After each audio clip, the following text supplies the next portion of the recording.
My name is Erin Payton. I am the Executive Director of the 19th Century Charitable Association, which is located in Oak Park, Illinois. Our organization's mission is strengthening our community through learning, giving, and sharing our landmark building. We're so happy to have you here at today's program. And before I start our introductions, I just want to let you know that as you watch today's program, something might strike you. You might have a question or a comment. You can go ahead and type those questions and comments into our Q&A or our chat. And if we have time at the end of today's program, we will unmute you and you can pose the question yourself. So sit back and relax and to enjoy today's program. I am going to bring on to the show Diane Moses, who is our program chair, and she is going to provide some more introductions. Welcome to our social science program today. This is one of 29 enrichment programs in the areas of music, art, literature, science, and social science that are presented at the 19th Century each Monday. 22 different people work to present these programs for you. And thanks to Erin and Al and the video people who make it possible for us to bring this to you on Zoom. So I'm very happy today to introduce Tina Beaird. Tina Beaird is owner of Tamarack Genealogy and the Genealogy Local History Librarian at a mid-sized Chicagoland public library. She lectures nationally on military research, genealogical methodology, Scottish records, and archival preservation. She is a governing board director of the Illinois State Genealogical Society, the Northern Illinois Historical League, and the Illinois State Historical Records Advisory Board. She is also a board member of the Illinois World War I Centennial Commission. Tina volunteers her time with several local historical and genealogical societies, scanning and indexing historic records.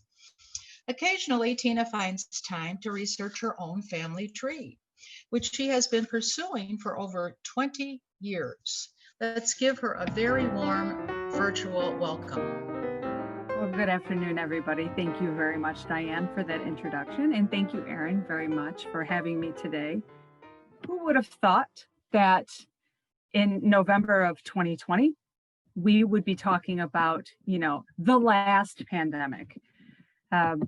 When I started doing my research on this topic, it was the only pandemic. So it's interesting to see how time has progressed in the last few years. Like Diane said, I am a member of the World War I Centennial Commission. I have been on that board since 2017. We have disbanded as our work has been completed, but we still stay in touch with each other and we still promote World War I topics.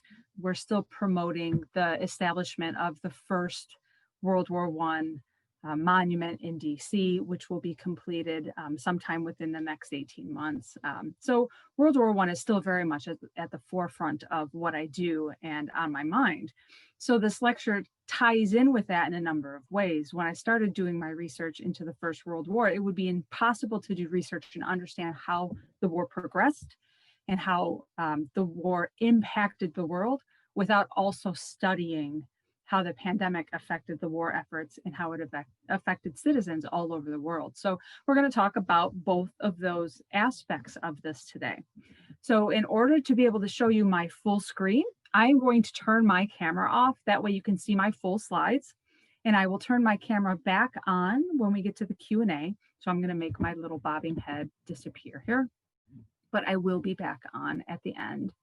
As I was saying, I'm going to cover both what happens on the military front as well as what is happening, on the civilian front during the course of the pandemic. So how did this all get started? So the first cases of flu started popping up in late February, early March of 1918 in what is the area known as Haskell, Kansas. So Haskell, Kansas was home to a number of very large pig farms. And they had an unusually virulent strain of the swine flu that was killing off all of the pigs in these pig farms within and around Haskell, Kansas.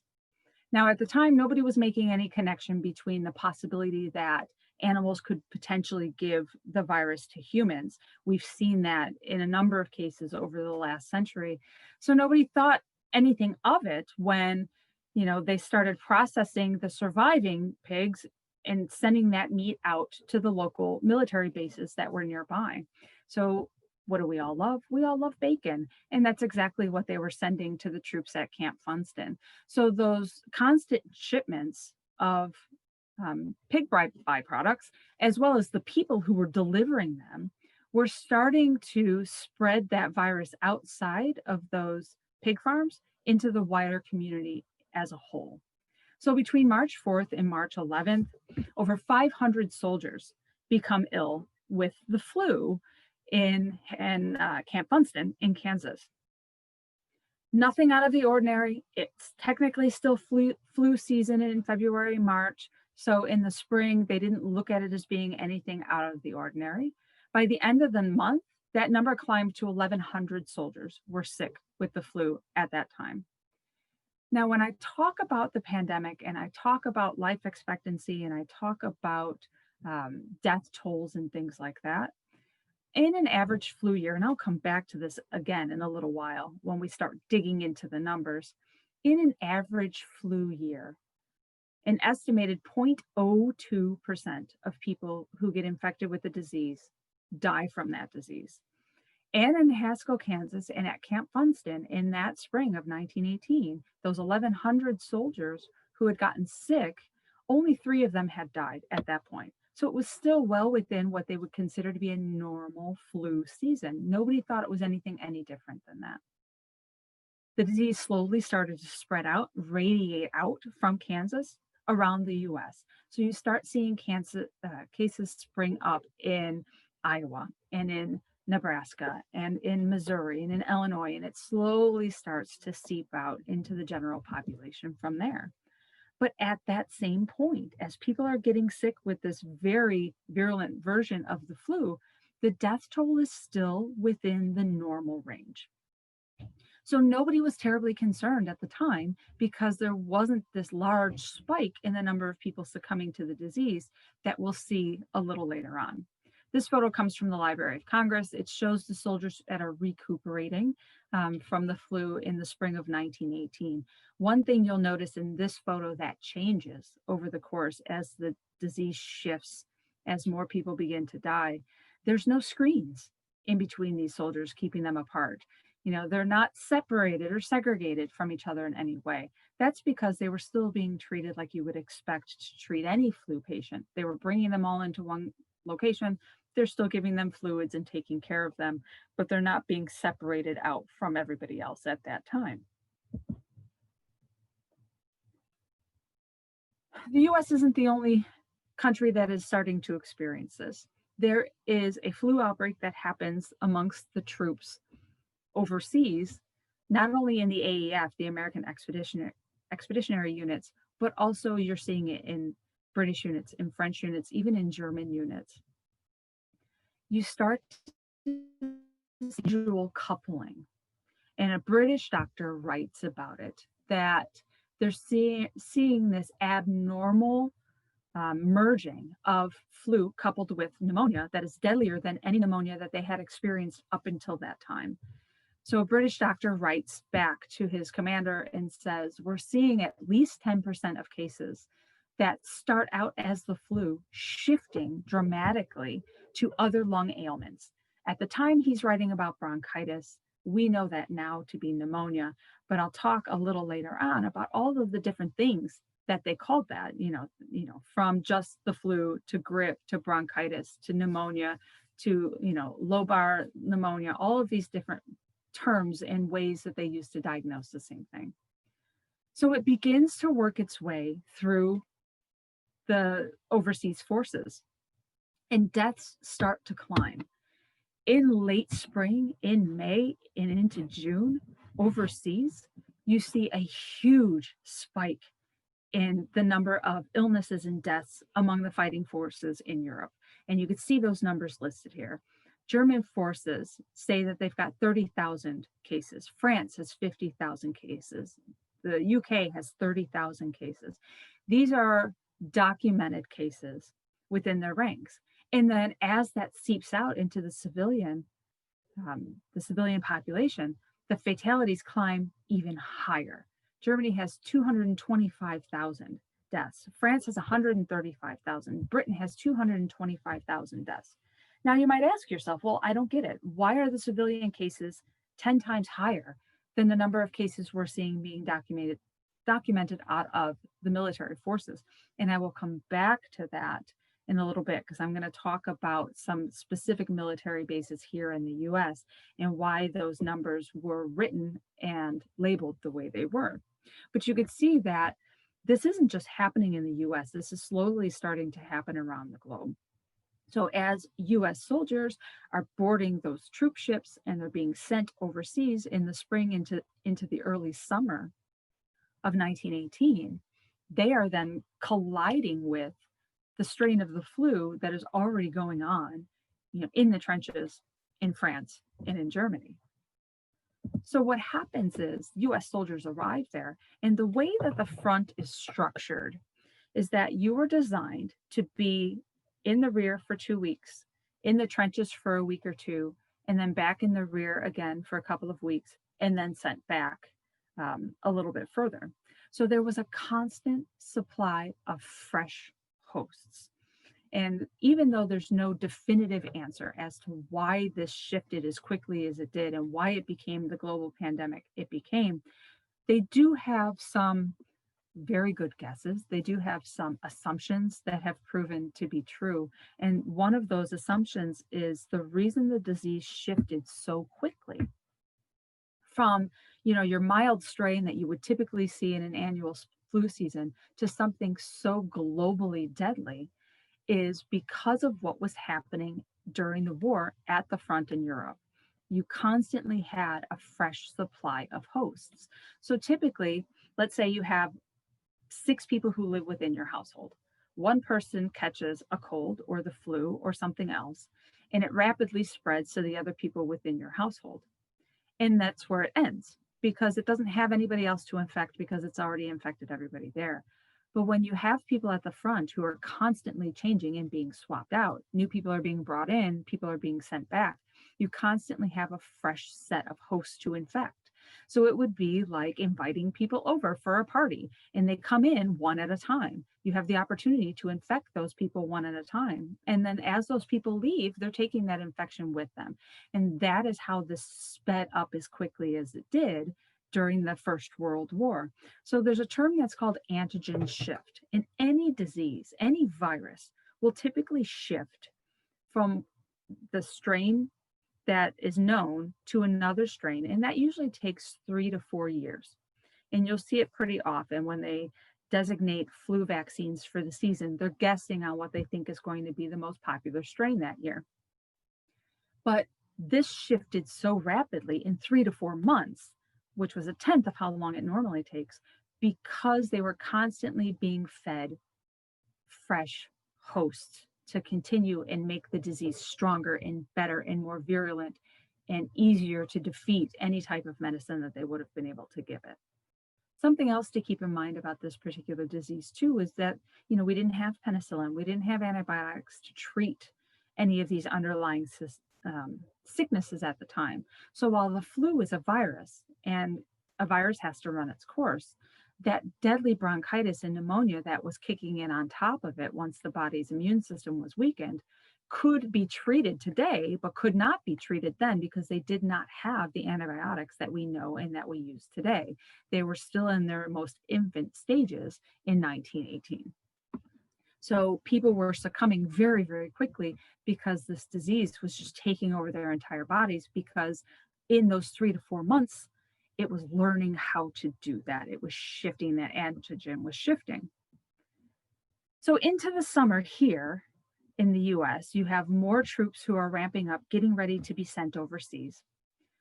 People like the 313th Engineers out of Camp Dodge in Iowa, their unit gets on board their troop ship. They're sent over to Brest, France. They catch the disease on the ship on the way. And by the time that they arrived at dock, they had about 3 dozen men from their unit that were sick, and a handful of them died that first week upon setting foot on French soil, including their captain. The 313th Engineer, Company A, lost their commander, Captain Bruce Honeyman, who died, 2 days after arriving in France because he had succumbed to the disease. So, like I said, the flu is rampant among US troops that are being sent overseas. And the reason being is because those troop ships are coming and going, and they don't realize, that they're just spreading it from one place to the next. They're putting them on board these ships where there's not a lot of ventilation, where there's not a lot of cleaning being done. And soon enough, those new men who are getting on board the ship are coming down sick as well. Throughout the summer overseas in France and in England and the UK, you have roughly 35% of fighting men are sick. 1.2 million men come down with the disease. And it spikes. It finally hits its peak in September and October of 1918 and starts to come down right as the war is starting to wind down and end in Europe in 1918 as well. There are more men who are sick and hospitalized with the flu and its complications than you have of men who are wounded or injured because of battle. All told, overseas in the US fighting forces, 43,000 men will die of the flu while overseas. That doesn't even include the totals of the men who will die here stateside as well. The US was very, very good at keeping records on wounded soldiers and casualties. And there is a file at the National Archives too in College Park, Maryland, where it is done alphabetical, or it's numerical by unit and then alphabetical by soldier. So I went through some of these card files and just pulled cards at random, and nearly, half of the cards that I pulled out were all influenza. I mean, you'll see other things like wounds, suicides, stuff like that, but nearly 1 out of every 2 cards I pulled were people who were succumbing to the disease while they were stationed overseas. And these are just some representative samples for you to take a look at as well. So how does that boomerang back to us? Like I said, we have those troop ships that are coming and going on a regular basis. They're bringing more soldiers overseas to France, and they're bringing men and supplies and people back to the States at the same time on an endless loop. August 17th really seems to be the date when this really hits US soil on a large scale. And you see this newspaper article here out of the Chicago Tribune. It says 4 die of influenza on liner reaching the US. And you might think, 4?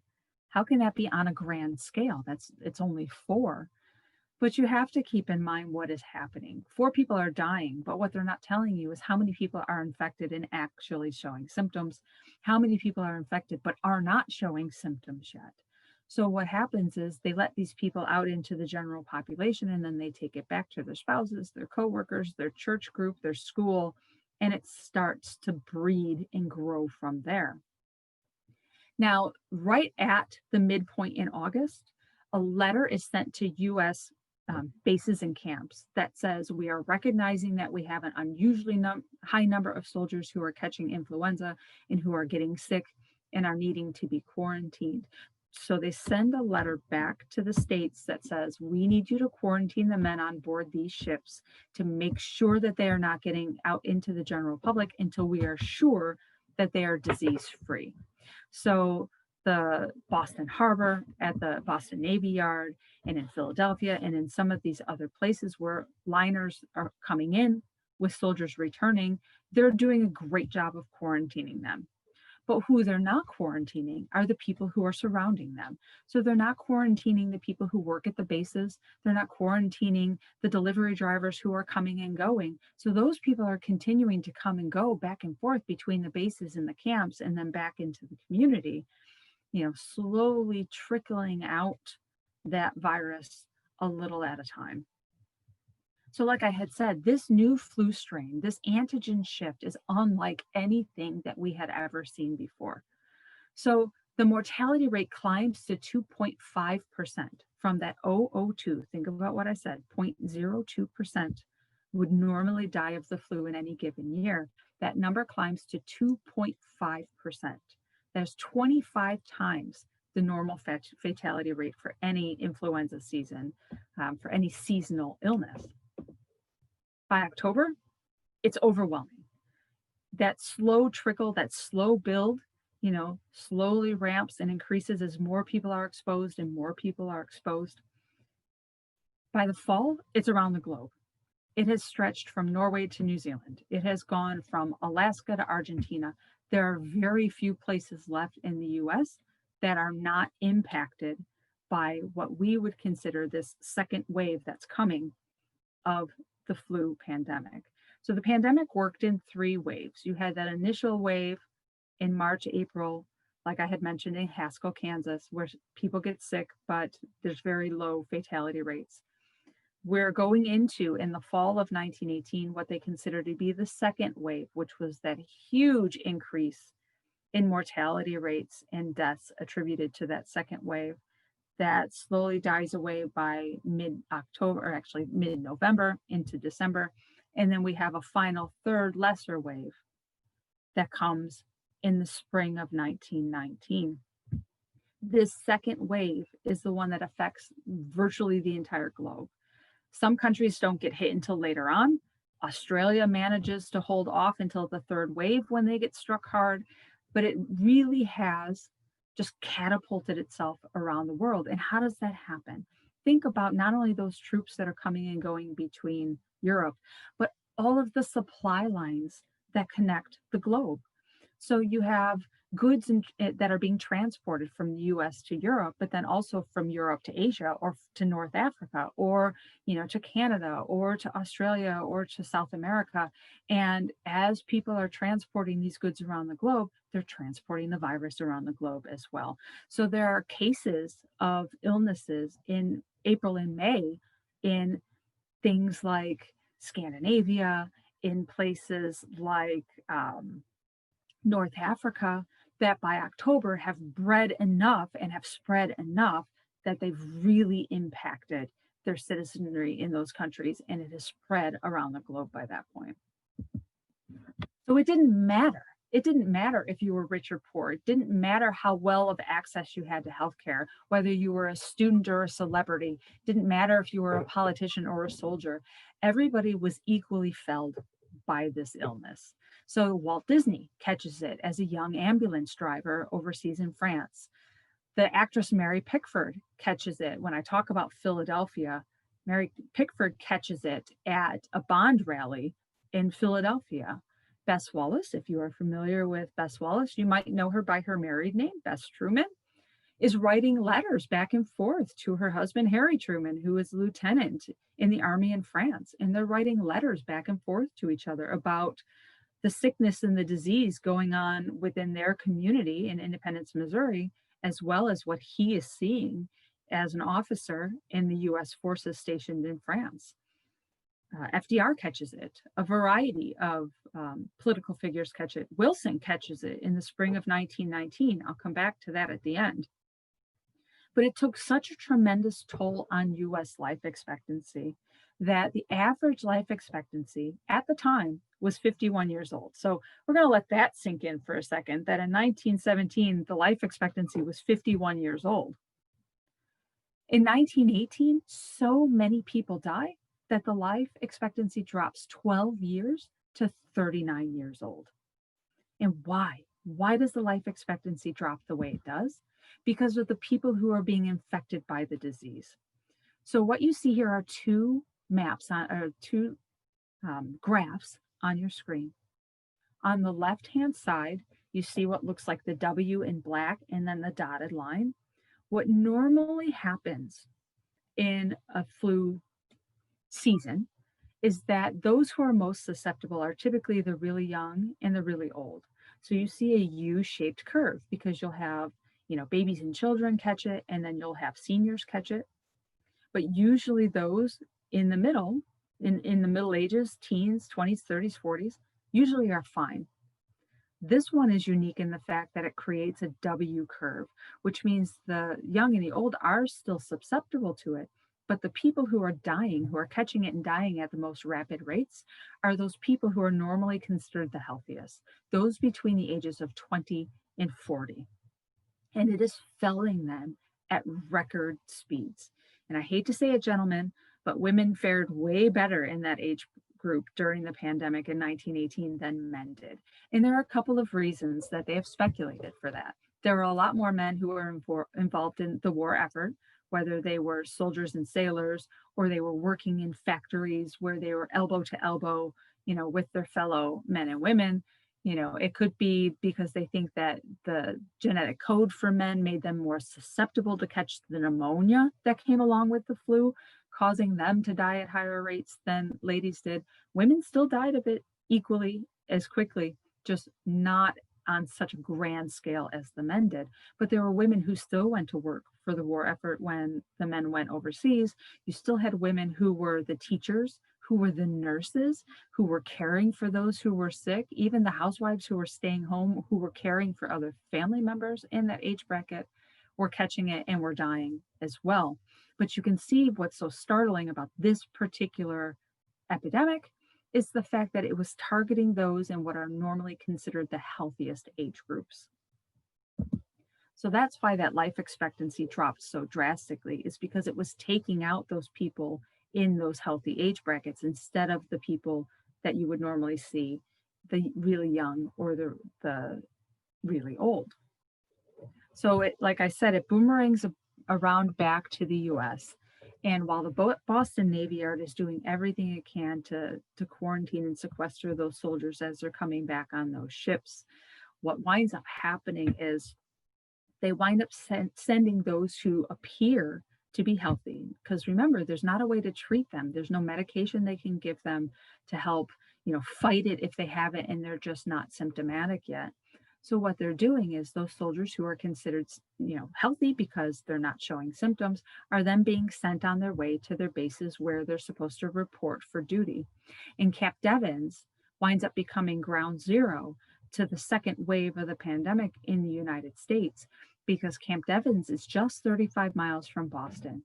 It's where they're sending those men from the Boston Harbor, from the Boston Naval Yard, to then be put on their troop trains and sent back to wherever they go. It becomes kind of the clearinghouse for those men who are returning before they are sent back to their bases when they're discharged and able to return home. So I want you to remember a couple of dates. And September 7th is one of those dates that I want you to remember. September 25th is going to be another date I want you to keep in mind. So the first soldier comes into the hospital on September 7th. They had never seen anything like this. They don't know what's wrong with him. He's diagnosed with spinal meningitis because they don't recognize what it is that they're seeing. He's having trouble breathing. His face is turning blue. He has a really high fever and chills. So they diagnose him with spinal meningitis. The week between September 7th and September 14th, the men who had come in to Camp Devens are then being put on their trains and they're being sent to Fort Meade, to Camp Dodge, to Fort Dix, and to other places around the country. Those soldiers leave, arrive at their bases where they're going, all within the time between September 7th and September 21st. So the first man who shows up on September 7th, diagnosed with spinal meningitis. Nobody else comes into the hospital with similar symptoms right away. So within the next week and a half, there are rumors around the base that there are other sick men, but they're just not showing up in the hospital yet until they all show up on the same day. On September 22nd, 1,500 men report to the hospital at Camp Devens. And what I want you to keep in mind is that a typical Army base has a hospital that's equipped to handle 1,200 patients at any given time.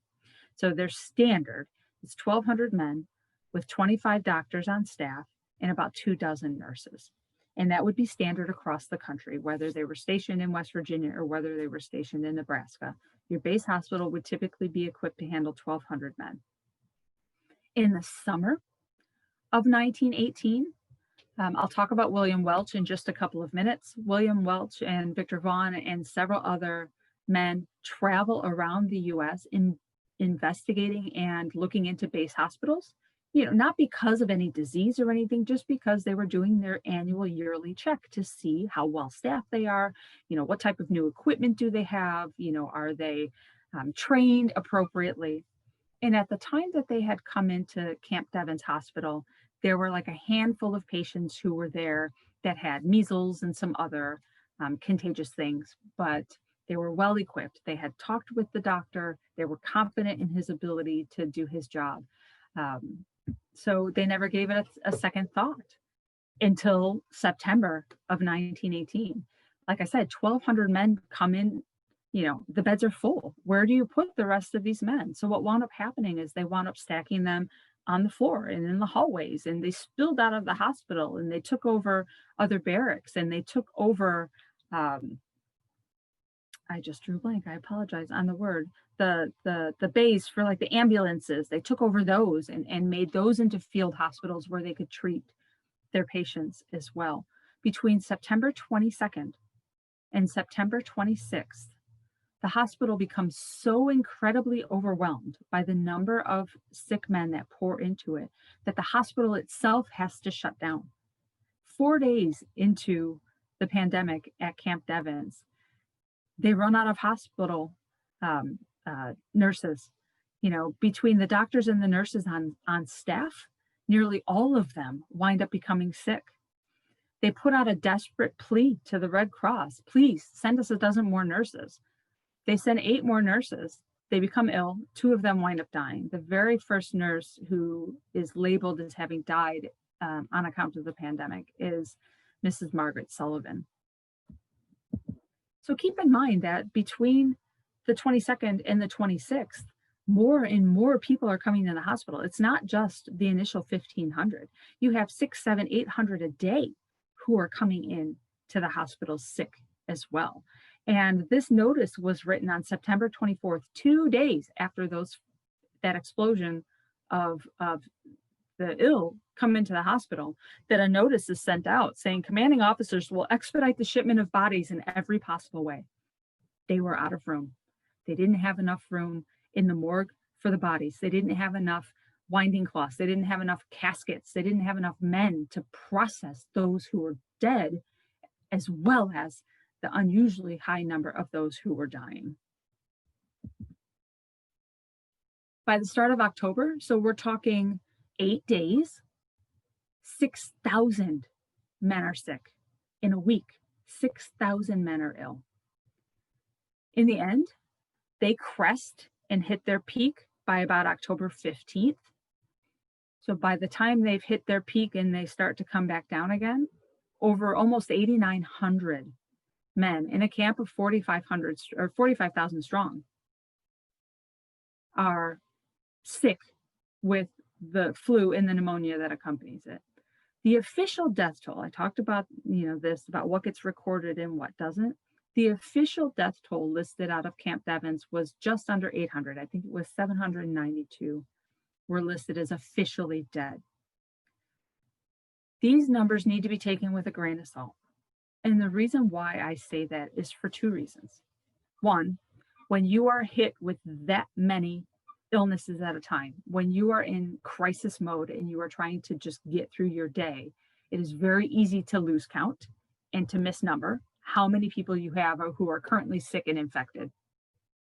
Going back and doing the paperwork isn't always easy or appropriate when you're just trying to put out the fire that you're dealing with that day. So the official death toll is under what the estimated death toll would be. And this is true across the board. So this is going to be true when we're talking about military deaths and illnesses. This is going to be true when we're talking about civilian deaths and illnesses. But the numbers that you're seeing, just like what we're seeing in 2020, the numbers of those who are officially diagnosed and registered as having the illness are going to be lower than the actual or realistic number of those people as well. So I had talked a little bit about Colonels William Welch and Victor Vaughn. They had come in the summer. They had visited the hospital, talked to the staff, were confident in their ability to do their jobs. They get a message from the commander of the base that says, you need to get back here. You need to tell us what's going on. This is unlike anything we have ever seen before. So William Welch and Cole and Vaughn turn around and they come back up to Camp Devens, and they arrive the first week of October. And what Welch says horrifies him to the point where he is visibly shaken. Now, Welch is an expert, a virus expert. You know, he helped contain malaria outbreaks in the Canal Zone. He was very, very experienced with spreading viruses. But what he says haunts him. So what he says, and it's quoted in John Barry's book, is that blood is everywhere. It's on linens, it's on clothes, it's pouring out of men's nostrils, out of their ears, from they're coughing it up. The soldiers, boys in their teens, men in their 20s, healthy, normally perfectly ruddy young men, were turning blue. He says this color would prove to be a deadly indicator.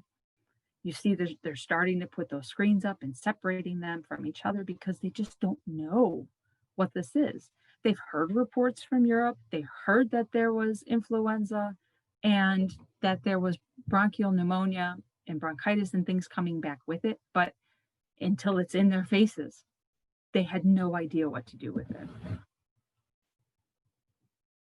This spreads through other camps and bases across the eastern seaboard. Fort Dix gets hit hard. Camp Meade in Maryland gets hit hard.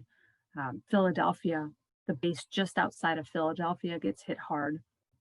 And it slowly makes its death march into the interior of the country, week by week by week. Philadelphia is a worst case scenario.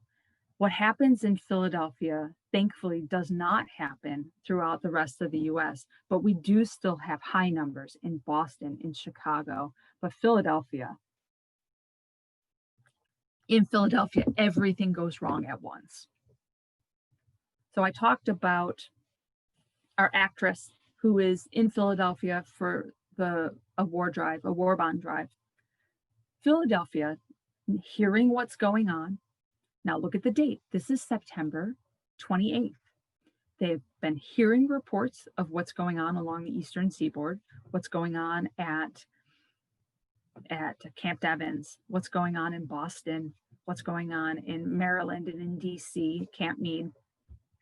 And they decide to ignore all of the public health warnings that the military issues to civilian centers about limiting, access to large events, canceling, large public gatherings and meetings in schools and things like that. Philadelphia ignores all of that.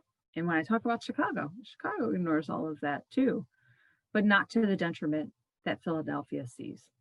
So Philadelphia's health inspector says, no, we're fine. That's only what's going on in the military districts. They had been having cases of influenza show up in the local hospitals in Philadelphia, but on a small scale, a few here, a dozen there, nothing on a massive scale. So they decide, because they are so close to meeting their goal for their 4th bond drive, that they're going to hold this Liberty Bond parade anyway. 200,000 people, the largest parade in Philadelphia history, shows up in the streets of Philadelphia September 28th of 1918. Within 72 hours, hospitals are overrun.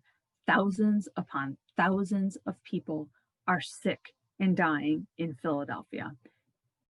Every single bit of that could have potentially have been avoided. The mayor of Philadelphia at the time is indicted. He is arrested and is thrown in jail for fraud. There is nobody at the helm of this ship in Philadelphia. Wilmer Cruzen, who was the public health director, the one who said, nope, go right ahead, we're going to hold this event anyway, tries to do what he can to bring in groups to help the sick, to feed the hungry, to take care of the children. There are thousands of children whose parents are ill, who have absolutely nobody to care for them. All of his efforts fall apart. The people who wind up stepping in are the two groups of people who made the oddest bedfellows. Philadelphia had a very strong political machine, and the head of the Philadelphia machine steps in and says, we're going to start helping. So they're the ones that go out and start sweeping the streets. They're the ones that are giving money to people so they don't go hungry, so they can stay home and not infect others. And the ladies' aid societies, they're the ones that are working together to try to help and aid the sick. They open up a couple of emergency hospitals where they're trying their best to bring in as many nurses and doctors as they can. What's happening in Philadelphia is happening around the country. 30% of were siphoned off the top during the war effort. So they were already down 30% of their doctors and nurses. And then when the pandemic strikes and you have your doctors and nurses getting sick, there's nobody to fall back on because there aren't enough people trained in order to help with the pandemic. So they start opening up medical colleges, nursing colleges, and telling them, just get out there, just start helping in any way you can, even though you're not done with your degree, you're not finished with your nurses training, just get in there and do what you can. Then Philadelphia puts out a call to private nurses. There's a lot of money in Philadelphia and a lot of famous, well-off families who had private nurses and private doctors. And they had to put out a call asking those wealthy people to allow their hired nurses and doctors to help with the pandemic. All of it was a knot. There were not enough people to go around. Schools were suspended in Philadelphia, and those teachers and administrators were encouraged to then go into the hospitals to help, fight the pandemic and be nurses on the spot giving care. Within 1 month in Philadelphia, 12,000 people were dead from the flu. On October 10th alone, 759 people died from the epidemic. There were not enough places to put the bodies. There were not enough people to bury the dead. Alfred Crosby wrote a book shortly after the pandemic. He was a doctor and a scientist who spent the rest of his life trying to get to the bottom of what caused this. And he's quoted in his book as saying, the city morgue, bodies were piled 3 and 4 deep.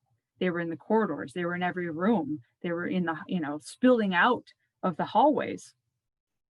Most of them only covered with the sheets that were on them at the time that they died. They didn't have anybody to embalm them. They didn't have any ice to freeze them. And he talks about how some were mortifying and emitting a nauseating stench. John Barry talks about in his book in Philadelphia about a story from a man talking about he and his son were walking down the street, and his son saw that the door was open and peeked his head in, and it happened to be the morgue, and saw all of the bodies just stacked in the hallway like cordwood. Truly a horrifying experience. What wound up happening was the seminary, the Charles Borromeo Seminary students were encouraged to leave the seminary and go out into the community and collect and bury the dead. So I had said the machine was trying to pay people to stay home, but they were also offering $10 to anybody who would pick up a shovel to help bury the dead. They had no takers.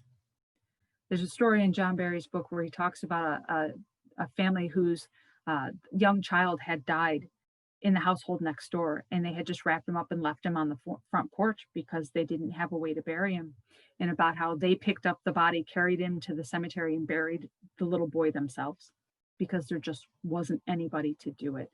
And this photo comes out of the University of Pennsylvania's collection. The link is in the handout that was sent out to you, so you don't need to write this down. But the newspaper articles talking about the mass graves that were created in Philadelphia to bury those 12,000.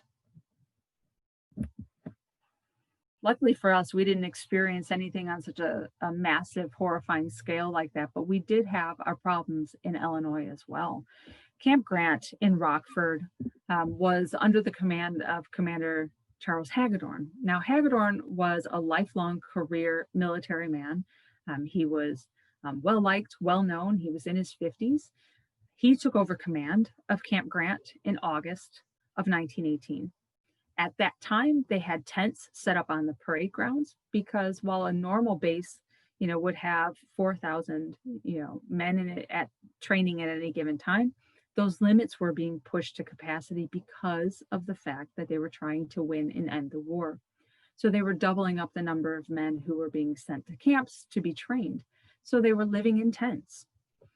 Hagerdorn wanted none of that. He said, absolutely not. We are not going to survive a Chicago winter by keeping these men in the camps. So he had insisted that these men be taken out of the camps, out of the tents, and put into the barracks, So the barracks were incredibly overcrowded.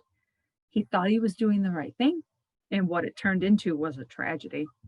So on September 15th, remember I told you September 7th was when that first person shows up sick at the hospital at Devon's. In between that week, there were men who were sent all over the US. And one of those bases where those men came, where those groups came, was to Camp Grant. So you had 6 officers and several enlisted men who had arrived from Camp Devon's to Camp Grant on September 15th. By the 21st, they had 108 cases by midnight. Over the course of the next couple of weeks, those numbers grew and grew and grew.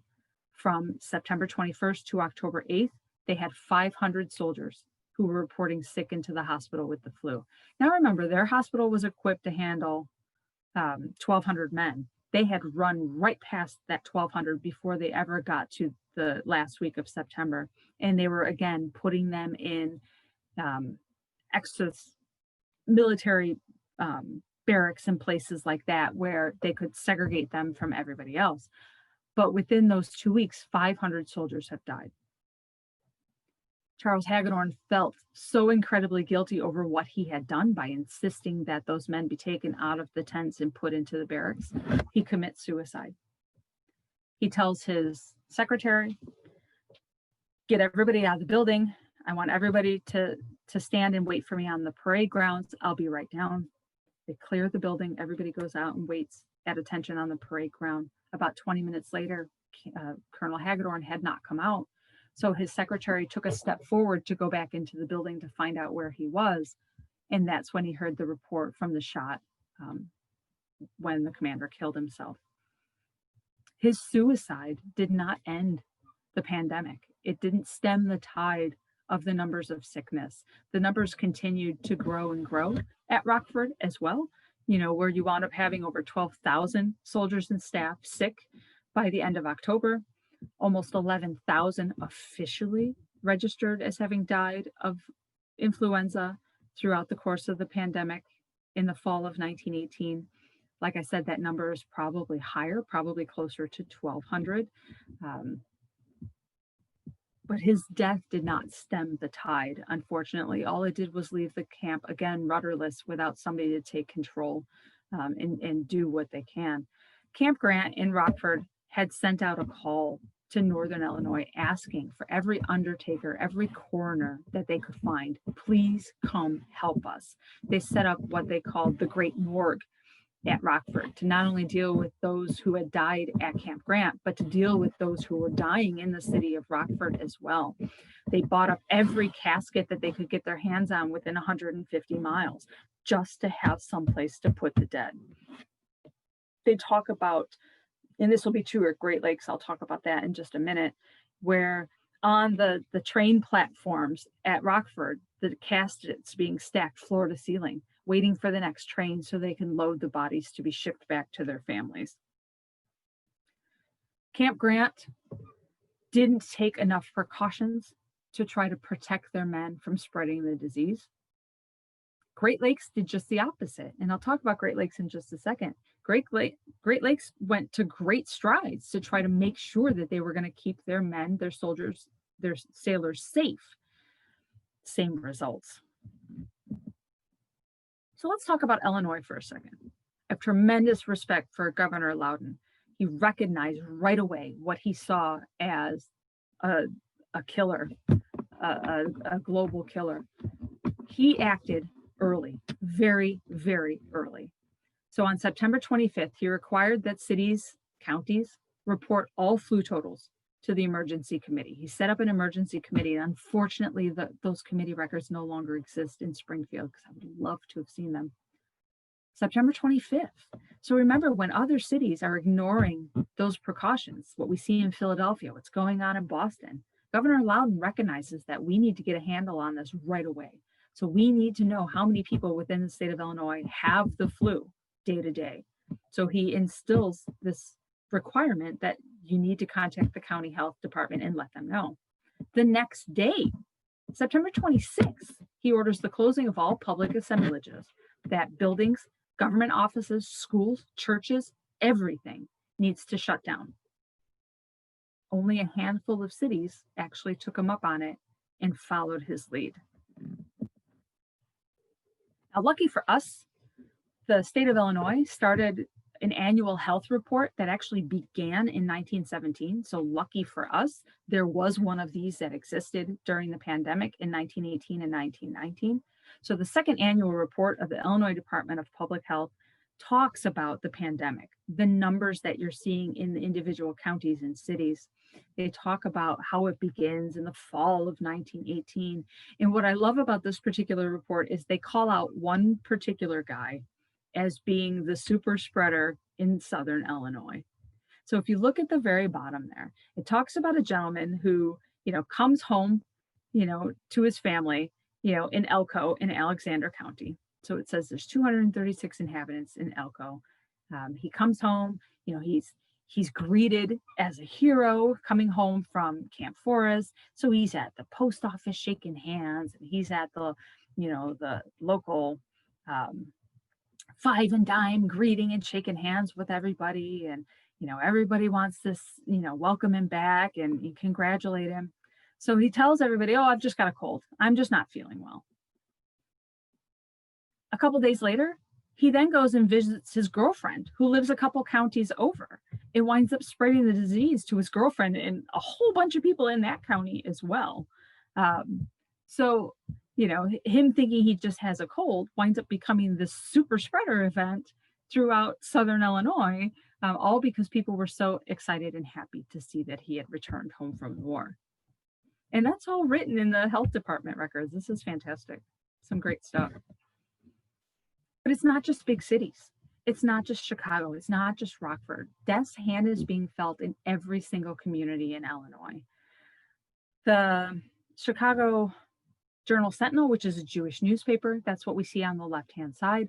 The Jewish Sentinel would report on Jews all across the U.S. It was a national newspaper, and they would run page after page after page of obits, for Jews in Chicago and elsewhere who have caught the illness and who have died.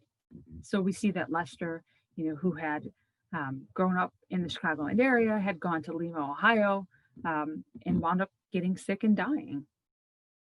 We've got Mount Carmel, Illinois. We've got Plainfield, the community where I work.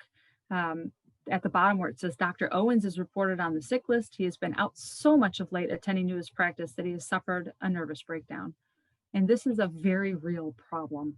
Not only are people dying from the disease and from the pneumonia and the bronchitis that comes after it, but a preposterously high number of doctors and nurses are getting sick and dying. And the stress and the anxiety from all of that death is creating a huge spike in the number of physician suicides and physician breakdowns.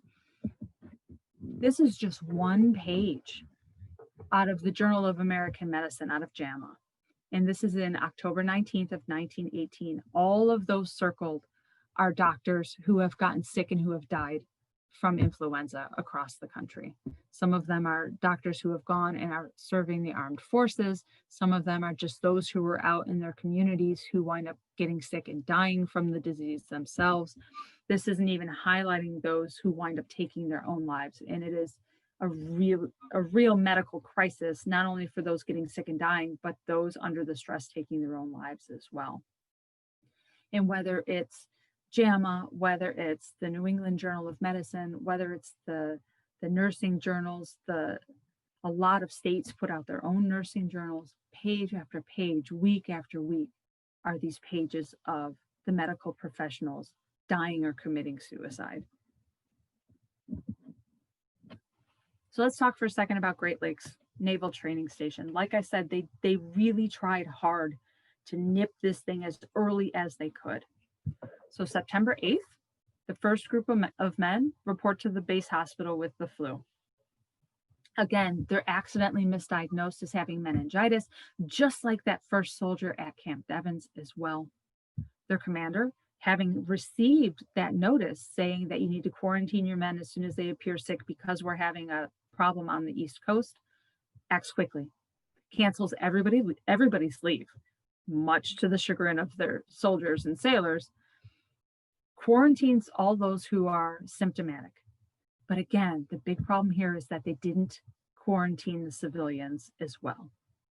So what do we know? We know that when you only quarantine those who are symptomatic, you're missing all of those who are sick but aren't yet showing symptoms yet.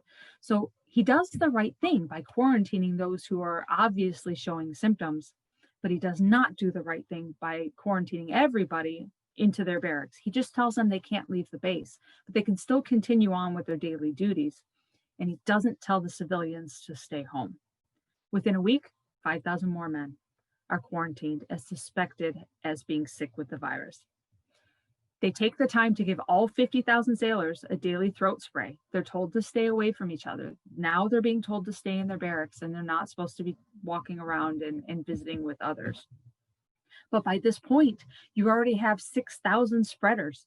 So that number just continues to grow and grow and grow, and more sailors get sick and wind up dying.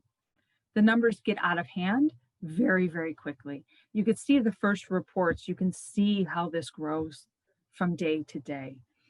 In the first issue of the Great Lakes newspaper, they're saying, oh, we've got a couple of guys sick, but there's really nothing to worry about. A week later, we're in full-blown crisis mode. You know, there aren't enough doctors. We don't have enough winding sheets to deal with the bodies.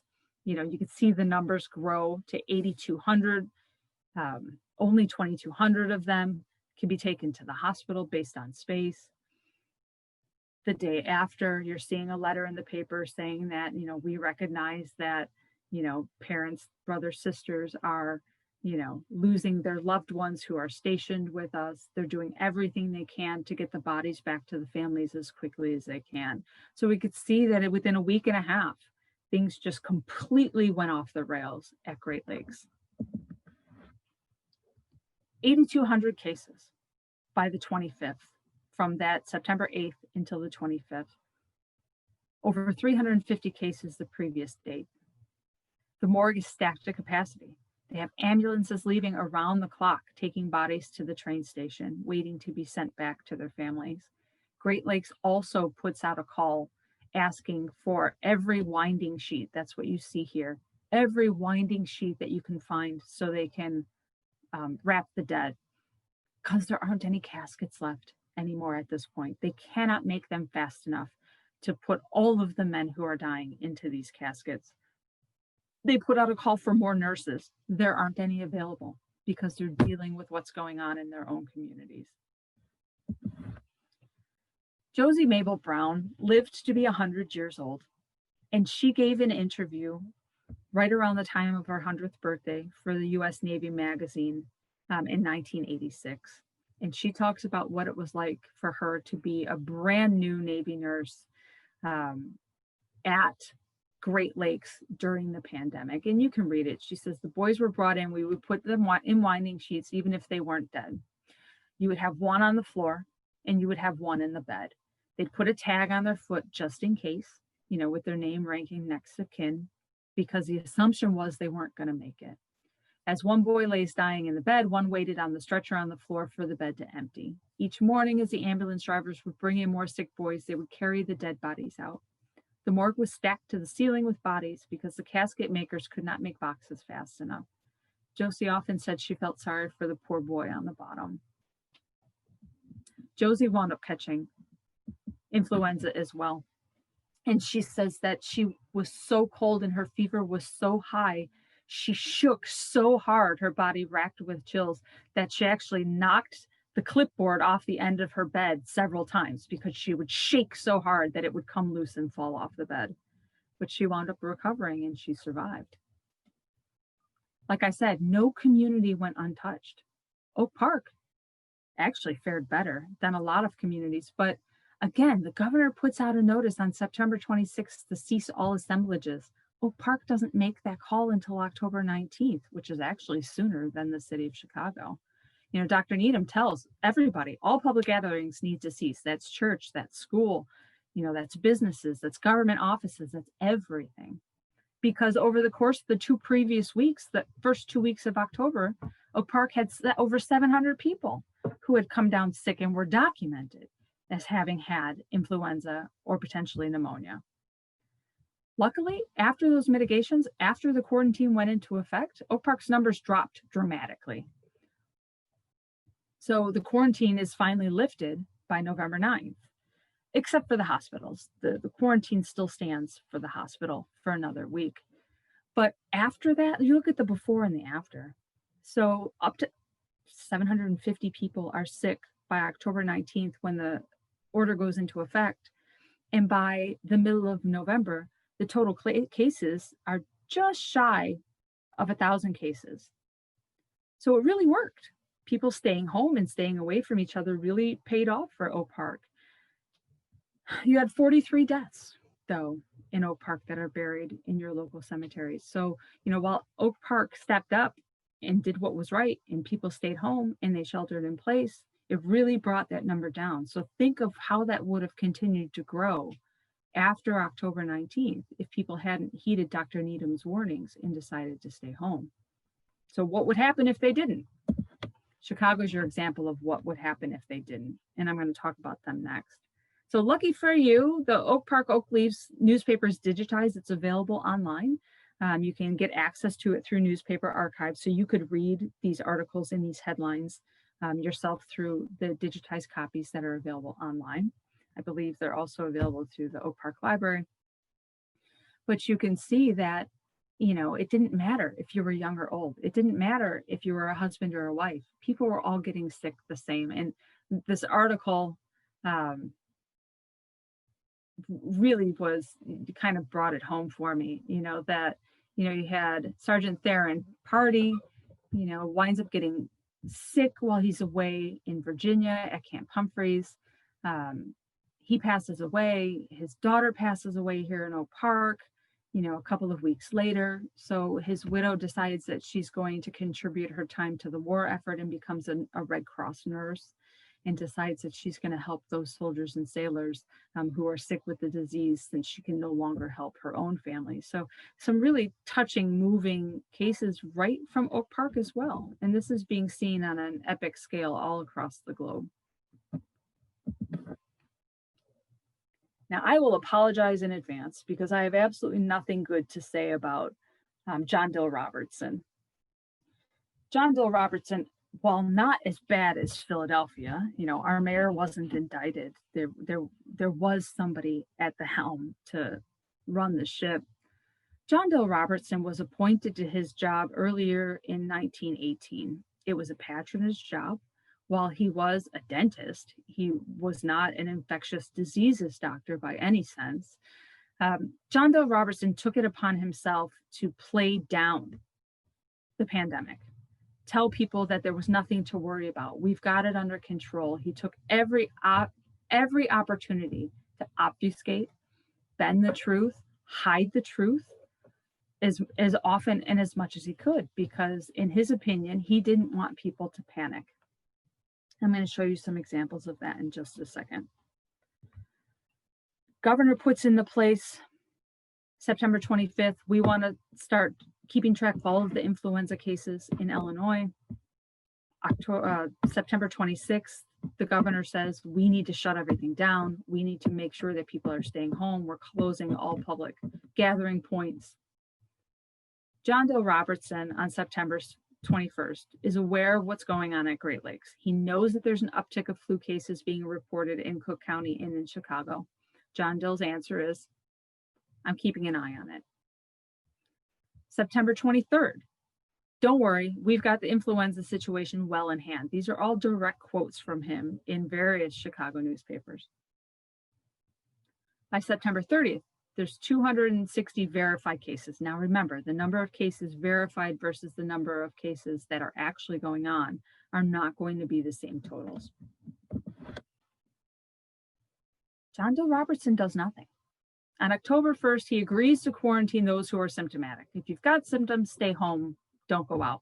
But there was no order, there was no mandate. It was just a suggestion. If you have symptoms, stay home. Numbers in Chicago are exploding. That second week of October, between October 6th to October 18th, Chicago numbers are multiplying at an astronomical rate. Within the week, we have 40,000 residents who are sick. And Robertson goes to the newspaper and proclaims the backbone of the pandemic is broken.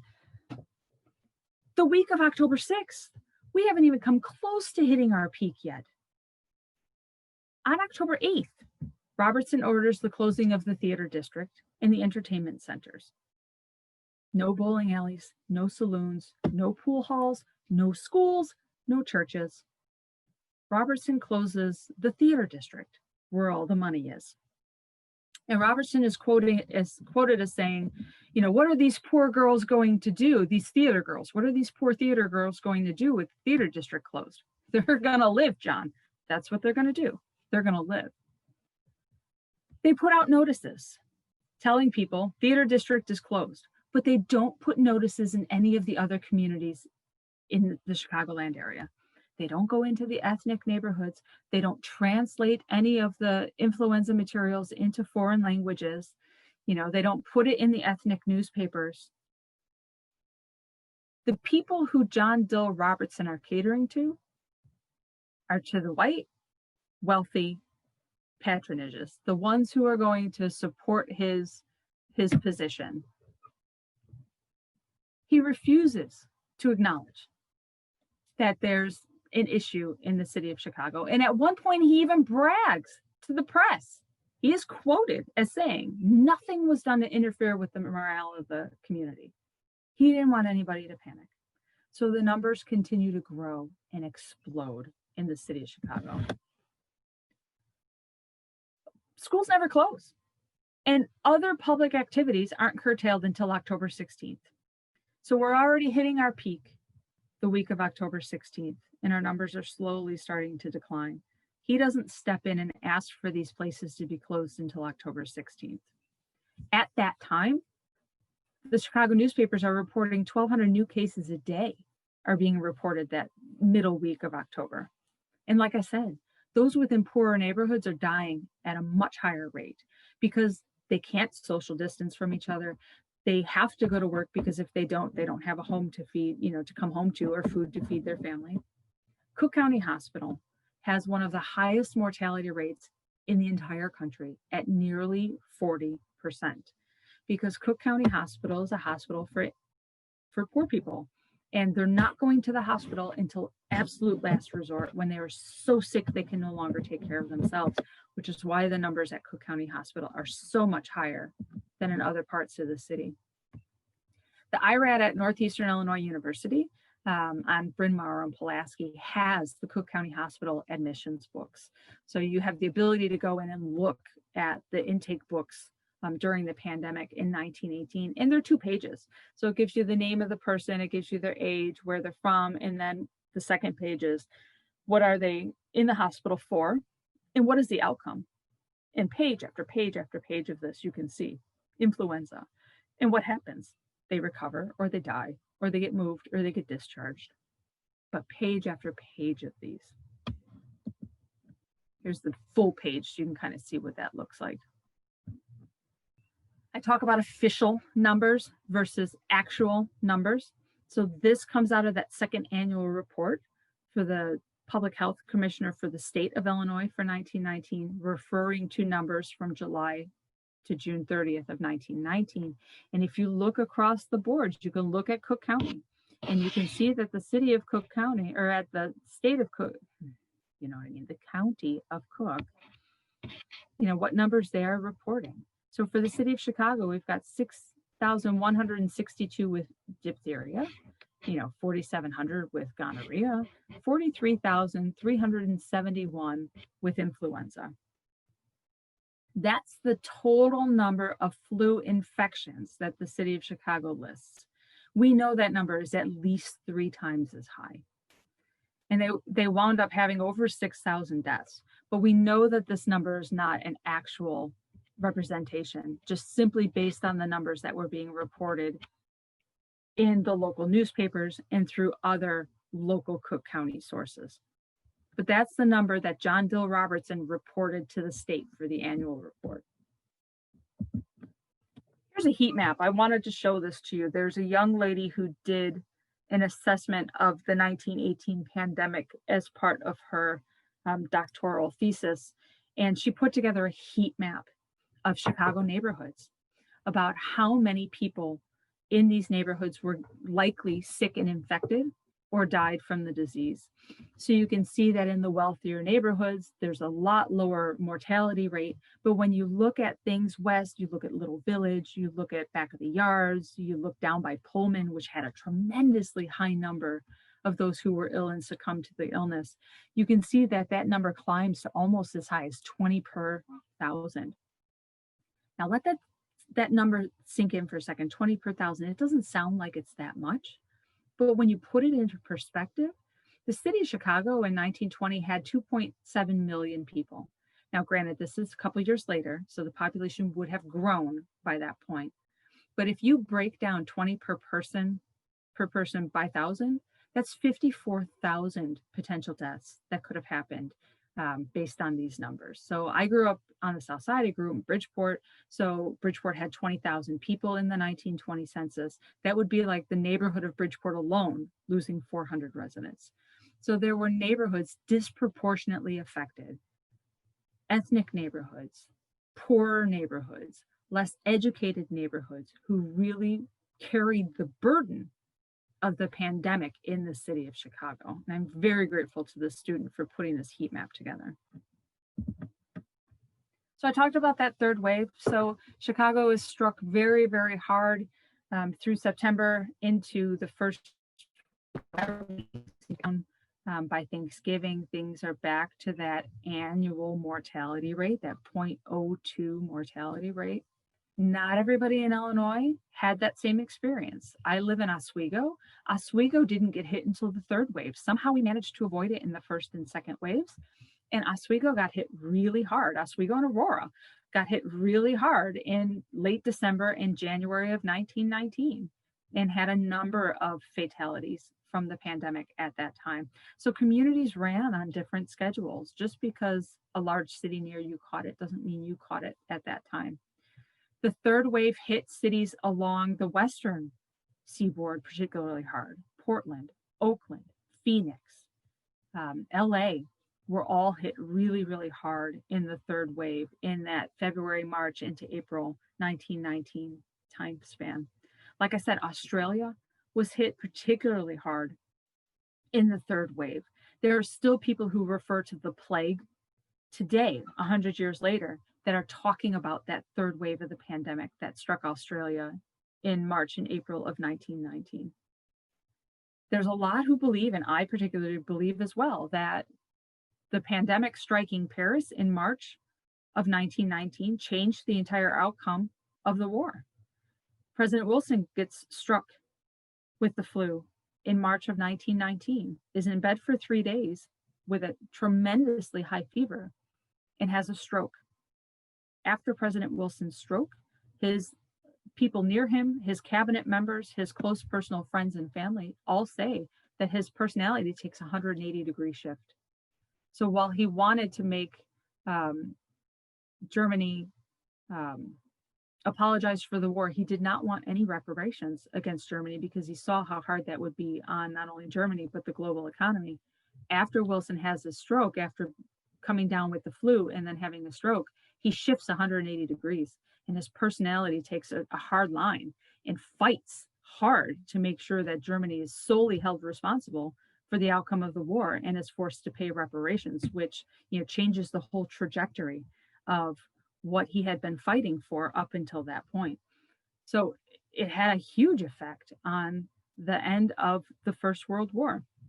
But what we start to see around the rest of the world is the antigen shifts one more time into a less deadly strain, bringing our mortality rate back into that 0.02% death rate. We have two more influenza outbreaks that occur in 1920 and 1921. We also had outbreaks in the late 1950s and in the 1960s that were pandemic level flu outbreaks as well. But our third wave that finally brings the global pandemic to an end finally peters out by May of 1919. What about that aftermath? So the global estimates are a huge range. They range from 20 million to 100 million deaths or infections. Anywhere between 25 and 30% of Americans contract the virus between 1918 and 1919. The official, the unofficial, official estimate is that 675 million or 100,000 succumb to the disease, but they think that number might actually be closer to 1 million. So again, the reported versus the actual. So while the estimated number that you see in broadcasts is 675,000, they think that number might actually be closer to 1 million US deaths associated with the pandemic in 1918 and 1919. Like I said, in the end, 17,000 US soldiers die here stateside, coupled with the 43,000 that died overseas as part of the AEF. So the total for US soldiers and sailors who would die from the influenza is just over 60,000. Those official reports that are sent out by the military, so you can see Camp Devens lists that they had 13,000 infections, 2,200 pneumonia, 794 official deaths is the number that they're reporting, and that their pandemic lasted 49 days. You follow it across, Camp Grant, 10,717, 2,335, just over 1,000 deaths lasting 39 days.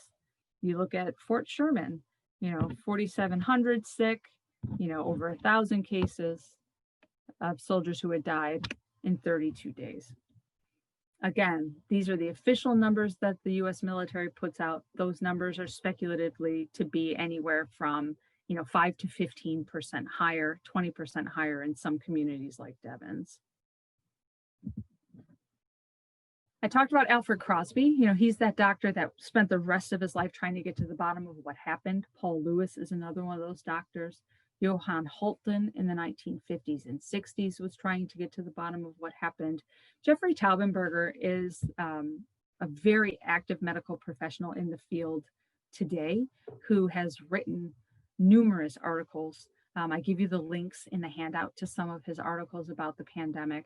All of them have come to the conclusion that, the RNA strand that caused the pandemic in 1918 is the H1N1 virus.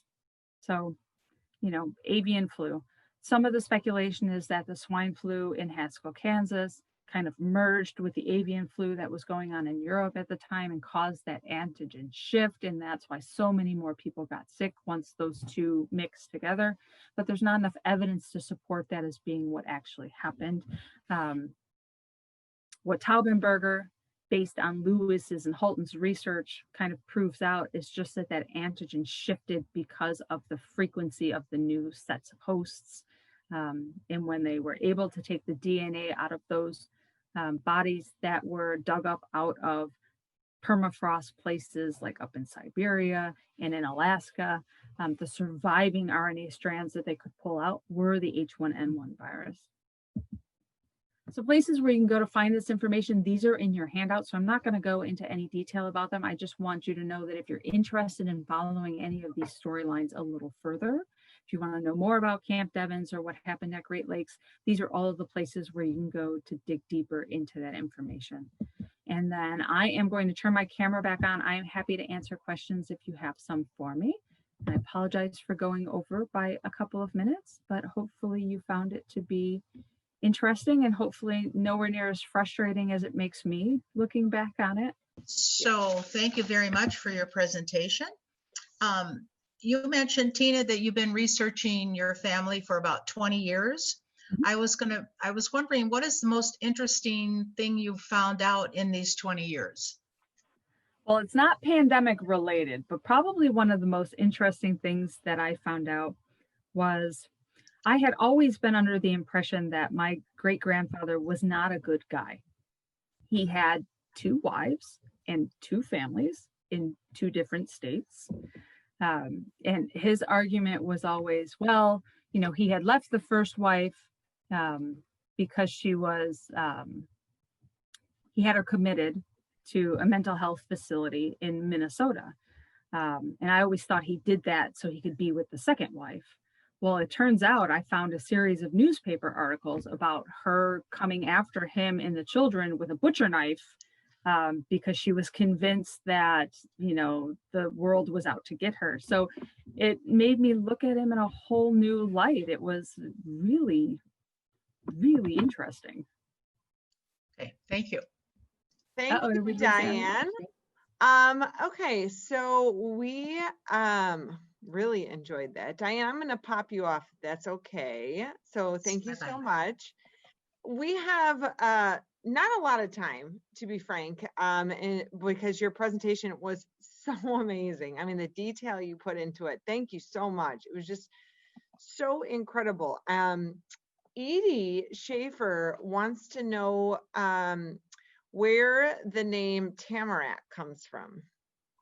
Okay, so I live in Oswego. I work in Plainfield, and in between the two, there was a Scottish settlement, and that's what I've spent 15 years of my life reading and researching and writing about. That was established in 1843 by Scottish settlers from Ayrshire, and I took it from them. From the settlement, it was based on a set of tamarack trees that were planted along the edge of the settlement in 1852. And the last of those trees just came down a few years ago, and the city allowed me to take one of the tree trunks, and I had it made into like a whole bunch of things. I had pens made and all kinds of stuff made out of it. The trees came down just because they weren't healthy anymore? They died. Yeah, they had died, and the city wanted to widen the road. So they tore them all down, and here's one of the pens I had made from it. Oh, I love it. History stays on. There are a couple comments, and this is up to you how much you want to talk about this, where several people have commented on the parallels between the pandemic you just went at length to describe, and of course what we're going through now, and how divisive this pandemic has been, the current pandemic we're in, and how there are still people who don't believe that there is a pandemic, and anything you want to comment on that you're comfortable with. I try to leave the politics out of it, but there are a lot of parallels. Truly, Wilson was so hyper focused on the war effort, raising funds, those bond drives, making sure that there was enough money to supply the troops, that he never bothered to put out a nationwide policy. He let the states and the cities decide on their own what they were going to do. So yes, there's a lot of similarities in that regard. Yes, there were a lot of anti-maskers. By the time we got to the third wave of the pandemic, by the time it reaches the West Coast in the spring of 1919, there are anti-mask societies, that are established. So yes, there are a lot of similarities to that. The downside to that is you would hope that we would learn from the past, but it's so much easier to just say we're living in unprecedented times and use that as your argument than to actually look and learn. It's easy to just give a blanket statement. So unfortunately, yes, there was not a unified there wasn't a unified global outlook either. And I talked a little bit about why the government played down their numbers so much. Think about the troops that were fighting overseas. Germany said they had 30,000. The US said that we had, 25,000 in the spring. You can't fight a war when your soldiers are sick, but you can't let your enemy know that your soldiers are sick. So they intentionally downplayed their numbers because they didn't want to let on that they were 1 week away from breaking, all of them.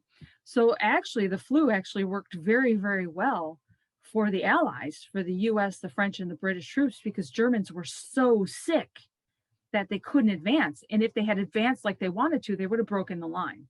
Wow. So the flu actually played out in our favor because everybody had to stop and regroup. And while they were stopped regrouping, here we come. And we're just feeding and feeding and feeding those numbers to hold that line. So, I mean, not that you ever want to have people sick, but it's part of the reason why you're not going to get an accurate count on anything. You have the doctors in the hospitals who are working themselves to death trying to just stave off disaster. Mhm. I don't have time for paperwork. And then you have the government on the other hand, who's like, don't tell us your real numbers because we don't want that to get out that, so that Germany Right. knows we're not doing so well. So There's a lot of parallels. there's, There's a lot of parallels. luckily we're not fighting anything at the moment. Okay, just for the purpose of time, I also had a couple people ask why they called it the Spanish flu. Well, unfortunately, not for any good reason. It's a slur. They used it as a way to get back at Spain. So Spain, Switzerland, and Ireland were neutral during the First World War. Those three countries were the only three countries that weren't intentionally lowballing their numbers. They didn't have any reason to. They had no skin in the game. So they started calling it the Spanish influenza as a way to guilt trip Spain into taking a side in favor of the Allies during the war. And when it didn't work, when Spain wasn't going to bite, they just started telling everybody it was their fault. So it didn't originate in France. It originated potentially with us, but because they weren't going to pick sides, they took the fall for it. And it's kind of disgusting. And I won't refer to it as the Spanish flu. Well, thank you. Carol Comboy asks, and again, I'm sorry, I'm not unmuting anybody, but we're just running out of time. How many years did it take for the country and the world to truly recover? Is there an estimate of like what year, like 1920, 1921? Almost a decade. Okay.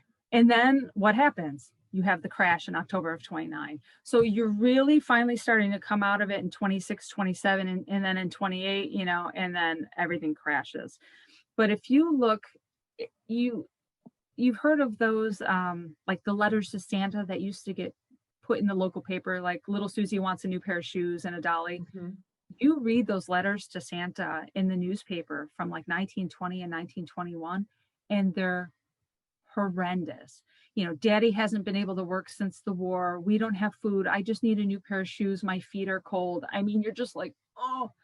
And the mental health crisis that came after the pandemic, because all of those people who had such high fevers, were never quite back to normal. And there are a lot of articles in JAMA and the New England Journal of Medicine and some of those other health journals about how this took a tremendous toll on people's ability to function because of the damage that it caused. Mm-hmm.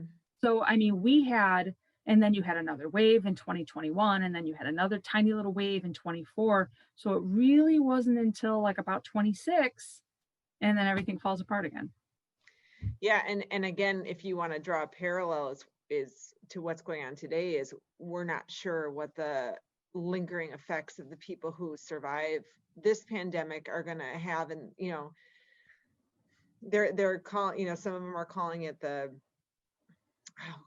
there's like a whole Facebook groups devoted to the people who are just still sick 6 months later, and I'm sure it's a similar thing that happened. Of course, there was no Facebook back then. There was just MySpace. But it's I guess the interest, long haulers. Thank you, Joyce Porter. The interesting thing now is that, for historians in 100 years, they're going to have a lot more information to follow from this pandemic. And, okay, so I'm going to close this out and say, if there is one, yes, but just to answer a couple people, masks were a thing in 1918. In fact, the picture that I had on the title screen, people came in, was people wearing masks. So people did wear, and a lot of them were homemade, correct? Just like the problem with the masks is that most of them were made out of gauze, which is woefully ineffective. So the difference between masks now and masks then are the fact that the masks weren't really, I mean, a lot of people talk about the masks now being a feel-good measure, but then gauze wasn't going to really stop anything, but it was something that could make them feel like they had an ounce of control. Thank you. Okay, so if there was some sort of final statement or advice you could give, or word of wisdom, or anything you can, both for people living now, and of course this video is going to go on forever, so then when they find it in a time capsule in 50 years. Uh-oh, that's worrisome. Based on all of your research and your knowledge, is there anything you can say as a closure? I know a lot of people have made comparisons to the 2020 pandemic in 1918. If I were to actually put what's going on now up against anything, I would probably put it up against the 1958 pandemic, just in the spread and the number of people who have died. I'm hoping we never get to the numbers that we saw in 1918, because there was really, everybody was touched in 1918. Everybody was touched. You know, whether you had a family member who died, or you were caring for somebody who was ill, or, you know, your school or your business or your church was infected in some way or another. What we're seeing in 2020, like I said, in my opinion, where we are right now, and hopefully that doesn't change for the worse, but is more like what went on in 1958, where you knew people who had caught it, but you didn't necessarily know somebody who had died.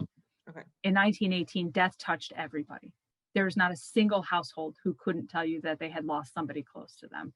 And I'm just hoping and keeping my fingers crossed that we don't get to that point. That is a comparison to 1918 I hope we never make. Well, thank you, Tina, so much. The knowledge and the research that you have put into this is just fantastic. And so we are all smarter from this program presentation. And we would love to have you back someday when we can actually touch you and give you a good handshake.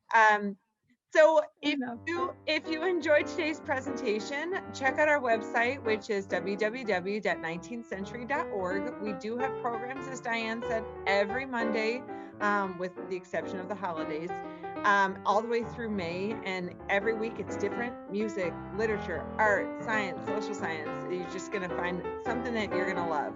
And if you want to help us continue to put on amazing programs like this, consider making a donation. This is the holidays, end of the year giving. You can do that right on our website at www.19thcentury.org. So for Tina, for Diane, for everyone at the 19th Century Charitable Association, this has been Erin Payton. I just want to thank you all for coming, and please have a safe and very happy Thanksgiving. Goodbye.